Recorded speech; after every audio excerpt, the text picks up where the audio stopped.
ولقد ذرأنا لجهنم كثيرا من الجن والإنس لهم قلوب لا يفقهون بها ولهم أعين لا يبصرون بها ولهم آذان لا يسمعون بها أولئك كالأنعام بل هم أضل وأولئك هم الغافلون আল্লাহ রব্বুল আলামিন বলেন, আমি জাহান্নামকে প্রস্তুত করে রেখেছি জিন মানব জাতি এবং জিন জাতির জন্য। ওয়ালাকাদ যারানা লিজাহান্নামা কাসীরাম মিনাল জিন্নি ওয়াল ইনস, জিন জাতি এবং মানব জাতিদের মধ্য থেকে বেশি জাহান্নামে প্রবেশ করবে। আল্লাহ রব্বুল আলামিন বলেন, লাহুম কুলুবুন লা ইয়াফকাহুনা বিহা, আমি তাদেরকে একটি অন্তর দান করেছিলাম অনুধাবন করার মতো, কিন্তু তারা অনুধাবন করে নাই, তারা ভালো জিনিস বুঝে নাই।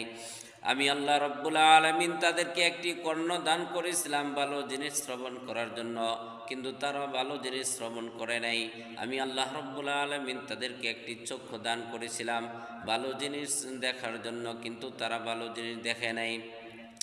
আল্লাহ তাআলা বলতেছেন, উলাইকা কাল আনআম, তাদের উদাহরণ হলো চার পায়ের জানোয়ারের মতো, বালহুম আদল, বা এর চাইতে নিকৃষ্ট। এর চাইতে নিকৃষ্ট যদি কোনো কিছু থাকে তাহলে তারাই।